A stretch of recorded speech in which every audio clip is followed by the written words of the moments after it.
Your attention please. Konda Vishweshwar Reddy sir మరికొద్ది రోజుల్లో కేంద్ర మంత్రిగా మన ముందుకు రాబోతున్నాడట. టుయ్ టుయ్ టుయ్. దయచేసి వినండి.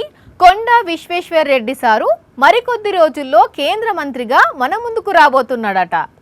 ఏంది వాని ఏదో కొత్త వార్తనే చెప్పినావు కానీ అదేదో రైల్వే స్టేషన్లో అనౌన్స్మెంట్ చేసినట్టు చెప్తున్నావు. అంటే అట్లెందుకు చెప్పినో ఈ వార్త తింటే మీకే తెలుస్తుంది. వచ్చే ప్రభుత్వం అదే ఉంటుంది. నేనే రైల్వేస్ మినిస్టర్ అవుతా. ఇన్న రానుల్లా వచ్చే సర్కారు మళ్ళా బీజేపీదేనట. అప్పుడు రైల్వే మినిస్టరు కొండా విశ్వేశ్వర్ రెడ్డి సారేనట. స్వయంగా సారే ఈ మాట చెప్పిండు. మరి మోడీ సారో అమిత్ షా సారో వచ్చేసరికి నీకే రైల్వే మినిస్టర్ ఇస్తామని ముందే చెప్పిండ్రో, లేకుంటే సారుకే కేంద్ర మంత్రి కావాలనే కోరికుండి రైల్వే శాఖే కావాలి అనుకుంటున్నాడో తెలియదు. కానీ ఇగో ఇట్లా వచ్చేసరికి నేనే రైల్వే మినిస్టర్ను అని ఓపెన్ గానే చెప్పిండు. వచ్చే ప్రభుత్వం అదే ఉంటుంది.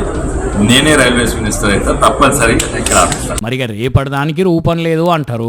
కోమటిరెడ్డి రాజగోపాల్ రెడ్డి సార్ కూడా మంత్రి అవుతాడు అనుకోలేదా? కానీ ఇప్పుడు రాకపోయేటాలకు టైం దొరికినప్పుడల్లా సొంత సర్కారు మీదనే విమర్శలు చేస్తున్నాడు. అయితే ఈ సార్ విషయంలో మాత్రం కేంద్రంలో అట్లాంటి పరిస్థితి రావద్దు. సారు వారి కోరిక నెరవేరి నిజంగానే రైల్వే మంత్రి కావాలని, అయి మన సౌత్ ఇండియా రైల్వేకు అందులో మన తెలుగు రాష్ట్రాలకు ఇంకిన్ని ఎక్కువ నిధులు తేవాలని మనస్ఫూర్తిగా కోరుకుంటున్నారట సార్ చుట్టూ తిరిగేటోళ్ళు కొంతమంది. కానీ చూడాలి మరిగా ఏమవుతుందో. సరే, అడ్వాన్స్ కంగ్రాచులేషన్ సార్ మీకైతే.